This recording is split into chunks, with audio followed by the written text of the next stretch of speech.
But at first, it had been Nickelodeon. They offered me a holding deal when I was like 11. So it basically meant like I would sign a contract and just like be with them for a couple years until they could figure out like what to do with me. And potentially nothing, right? Like it's a risk. It is such a risk. And, you know, I thought about it for a long time and my team was really like, you know, they wanted me to do it. It's a big opportunity and obviously Nickelodeon's huge. And for my age bracket at that time, like, you know, it's really Nickelodeon and Disney. Like, so I remember thinking about it long and hard and I was like, I'm supposed to be with Disney. I just felt it in my gut. I'm such a true Disney girl and I just had seen it for me since I was little. So I told them, I was like, no, we gotta wait for Disney. I know it's coming. At 11 years old this was? Yeah. Wow. My team was like, what are you doing? I was like, no, we gotta wait. So thank God I did that because I got the show a few probably months after that. Wait, that's wild. Yeah. So when do you realize that Descendants could be a possibility for you in your Disney trajectory? How do they tell you?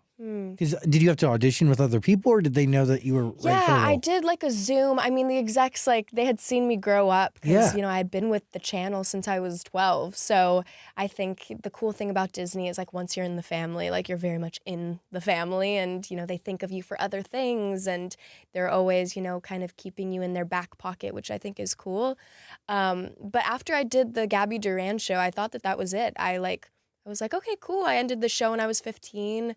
I signed a record deal that same year and I was like, cool, I'm just gonna like focus on music now and like, I guess that's it for my Disney journey. And then through the process of me, you know, being a new artist on this label and trying to find my footing and I had just been in with like all these writers and producers and I still felt like I wasn't, you know, finding my sound yet and so many cooks in the kitchen telling me, you know, what kind of music I should be making. Was this your time with like L.A. Reid? No, oh my gosh, that was like years ago. I had done label meetings when I was like 10. I feel like I've lived like 9 lives, I swear. You definitely have. Yes, I feel like I'm so woven in the fabric of like every aspect of the industry since I've been doing it for so long. But no, I got signed to APG. Oh, got it. Yeah. Interesting. I think I had just turned 16. Wow. But I was really frustrated at that point. This was like a year into the deal.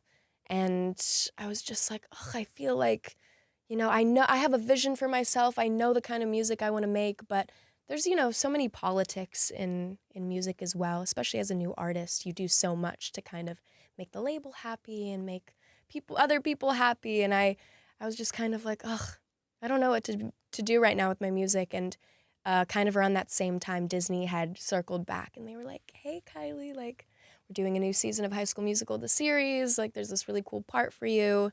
You'd get to sing on it. And I was like, cool, like, maybe I should go back and try Disney one more time. Maybe it's not the end of the journey. And also I had been so frustrated with kind of the label side of things, also with like the music videos. Like, you know, I think we are in a weird time in music where, you know, labels don't see videos as valuable as they used to be.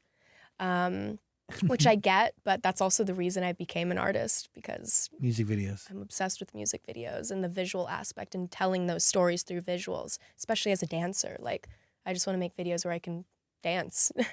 And I was like, well, if I go back to acting, I can use this money to fund my own videos.